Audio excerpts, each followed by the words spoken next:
I'm super excited for this session. Today we're going to talk. So in loyalty, there's two big superpowers. Yeah, there's points and miles, which is the bedrock, the financial bedrock of the industry, and then there's status. And status drives behavioral change. This drives yield for airlines and hotels. And so we're going to talk about just status today. There's a few things I want to talk about, but first, you want to just quick introduction what you do at Frontier? Yeah, so Tommy Langhauser, Director of Loyalty and Customer Intelligence at Frontier. I've been there for 10 years. I was the architect in 2018 of the first co-branded on-capped spend toward Elite, Elite status program, and then the revenue-based changes that we made in 2024 that has, yielded huge member engagement for us, similar to what Brett was talking about on, the Gen Z crowd. That's what they're used to. And happy to be here. Cool. So I want to talk about three things today. I want to talk about how Frontier is leveraging elite status in really unique and innovative ways. It's not just about the normal vanilla sort of thing that most airlines do. I want to talk about how the airline is positioning both from the airline side and the loyalty side to understanding your customer, because I think you know your customers really, really well and how you position it to be number one in those segments.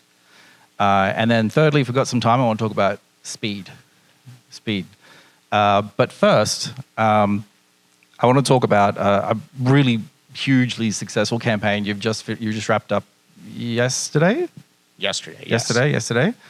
I don't know if anyone who doesn't know. So there was this massive campaign. You could effectively buy anyone, pretty much anyone could buy gold status straight out of the gate.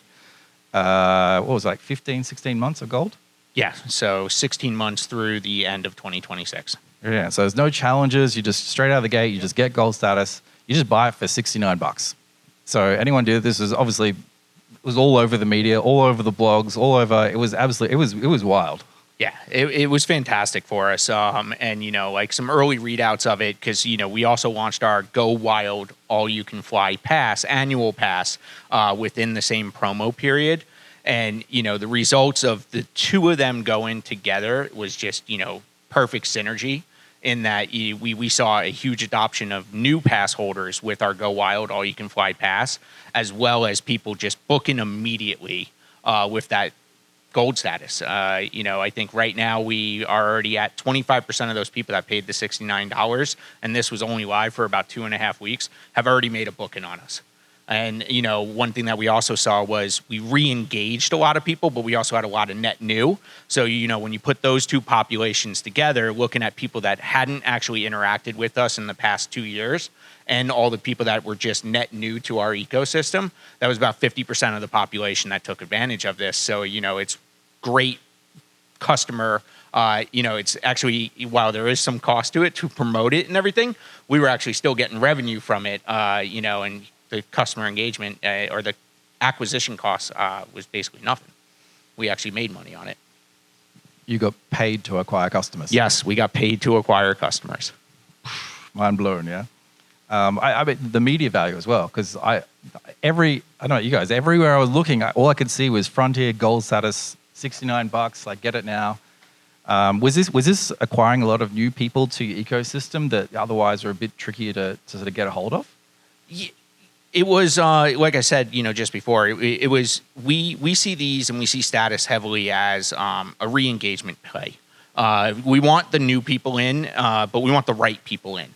But, if we look back at who Frontier is, back prior to 2014, 2015, when we transitioned to a ULCC, we were a very Midwest, out and back network that had a very lucrative elite program.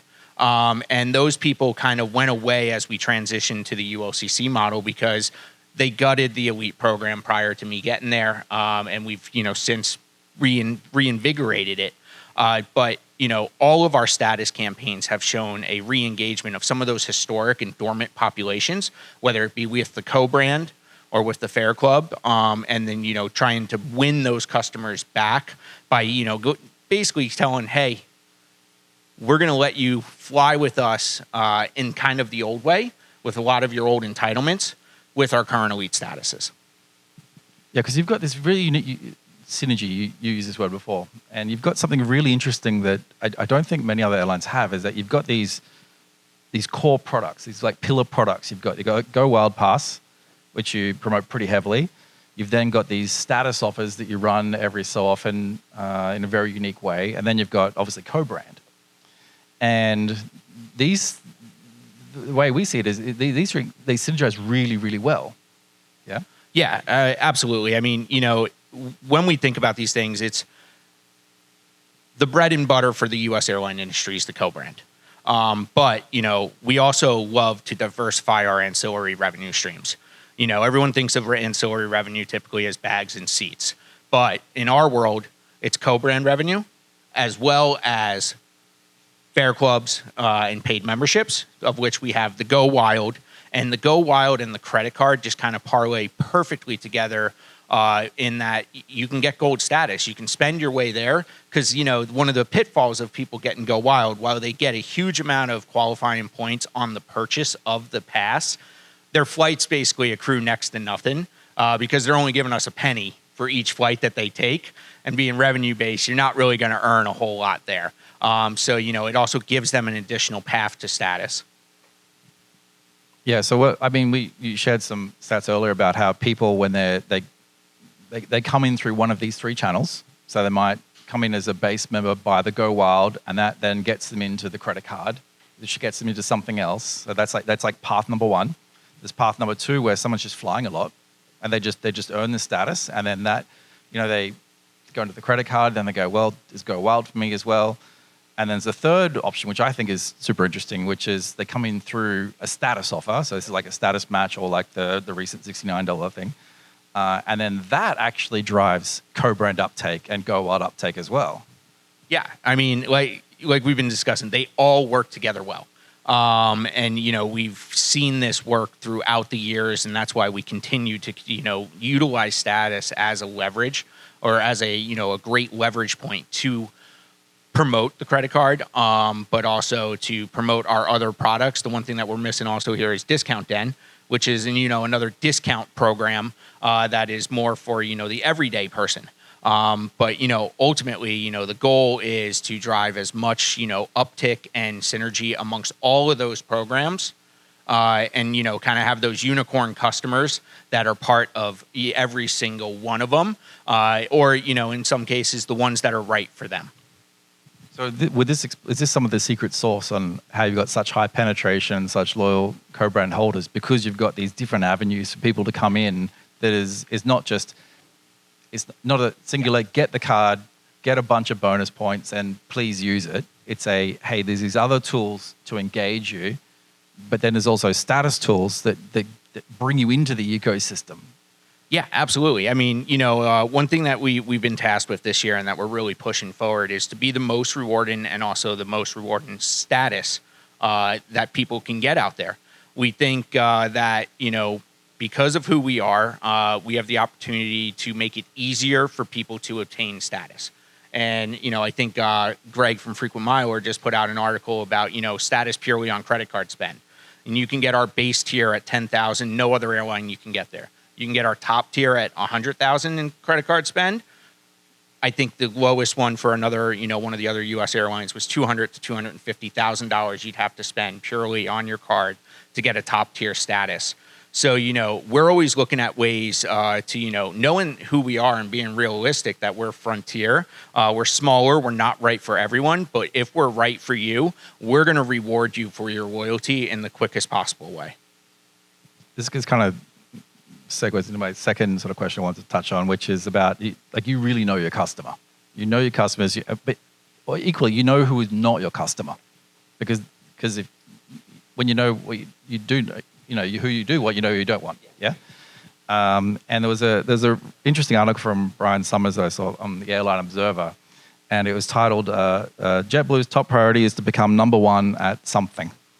And I kind of like that because you guys are number one at a bunch of things because you know your customer really well. Doesn't mean you're the biggest airline or you have the biggest network because, there's no alliance, there's no real airline partners there.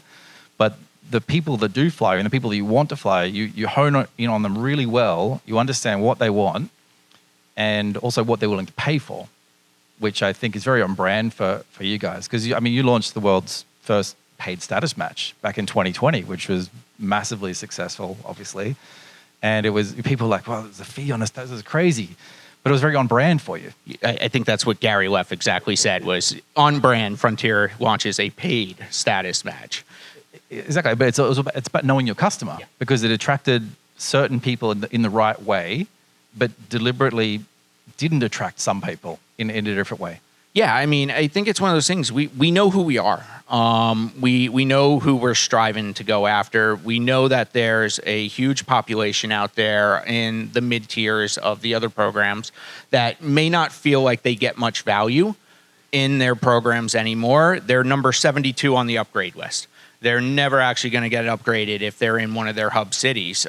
Whereas, we've pulled the data, and with our Upfront Plus product and the adding that for gold, platinum, and diamond members, 80% of the people have been able to get one of those upgrades. And for people that don't know what our Upfront product is, it's like a Eurobiz product where the middle seat is blocked and you have a guaranteed middle seat next to you. So we're not going to be for the road warrior, the corporate travel guy who has the corporate travel account and is going to be the 1K, the diamonds, and everything of the world. But those gold and silver, the mid-tier members, we're a great option for them if our network works for them, which, in some of our hub cities, we have some of the largest breadths of service as well compared to some of the other airlines.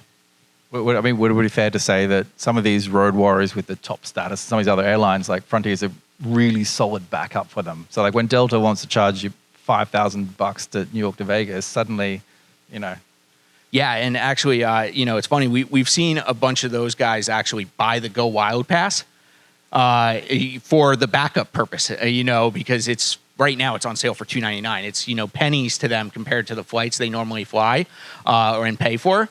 But if they can get home a day sooner or a few minutes sooner, there you go. It's only a penny plus taxes and fees. Kind of reminds me of staff travel. You've got this sort of quasi option that you could just jump on at any time when other airlines may not work for you. It's similar to that, but different in that it is confirmed, within the parameters that are available. Cool. So I want to get back on the last thing here on the $69 gold offer you ran, and you ran one earlier in the year, April, May, I believe. Yeah, it was Southwest. Yep, it was May, and just for Southwest Rapid Rewards holders. How did that go?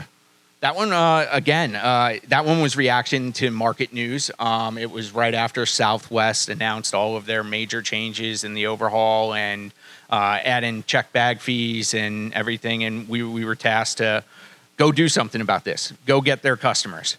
And that's when I called Mark. And I think we propped that up in, I think it was 5 or 6 days, knowing that we had a bunch of tech integrations already built from previously. But it was just an amazing way for us to capture and get the message out that we're still here. We're still offering value. We're still adding value. That was one of those things. We also launched our companion travel for platinum status, which is only 50,000 qualifying miles, whereas their companion pass was at 125,000, and it was just perfect timing for us to just go and see who we could get from their customer base. So how many million members did you get from it? I wish it was millions, but we did very well on it, and they are very engaged members as well. Yeah, no. What I like about these two recent campaigns is the speed aspect, because a lot of airlines are pretty slower, to be fair, at reacting to market conditions and things that are out there. And there's always something happening in the airline and travel industry. There's always some airlines got some issues, some things happening, some news here that's not great for everyone. And it can alienate people. If you're really loyal to a brand like that, it's like part of you. It's like in your DNA. Like I'm a Delta member, I'm a United, what. And when there's a big program change, it's an emotional hit to you. And so when there's, I like that brands that can react quickly.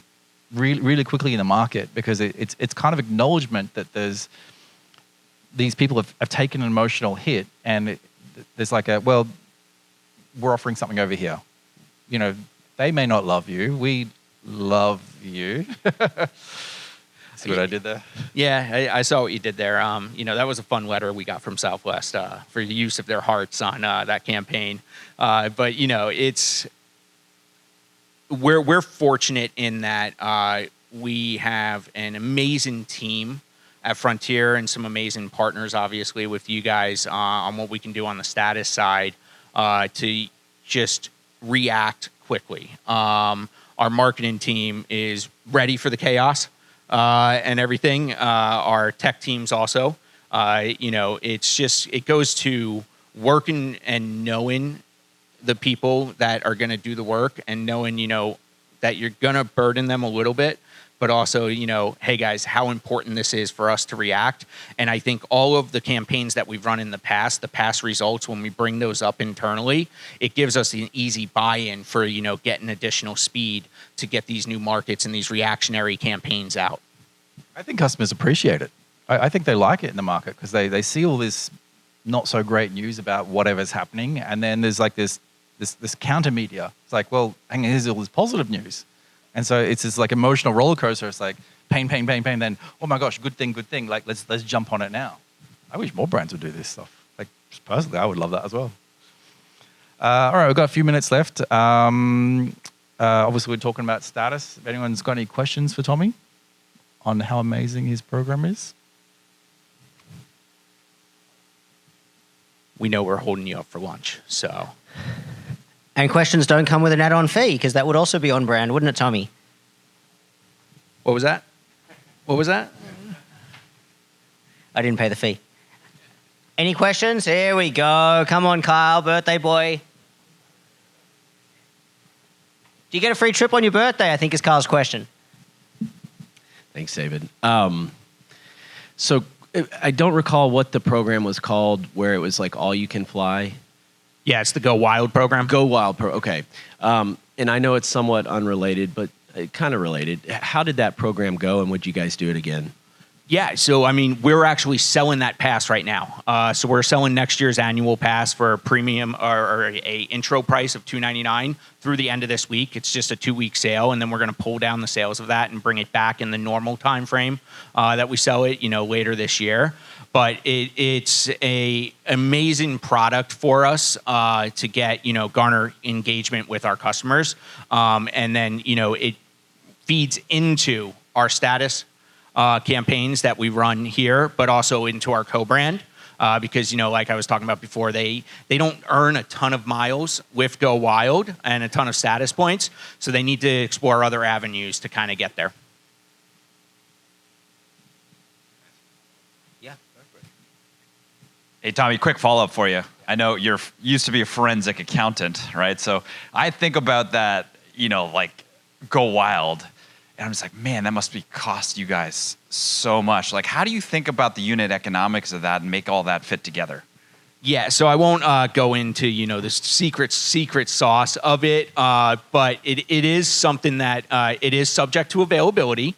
So, you know, that's kind of the caveat for it. You can't book a domestic one in, you know, outside of 24 hours without paying an additional fee. International is 10 days. So there's, you know, quite a bit of terms and conditions there that protect us from completely taking a bath on it. And, you know, it's actually a very profitable program on the unit economic side.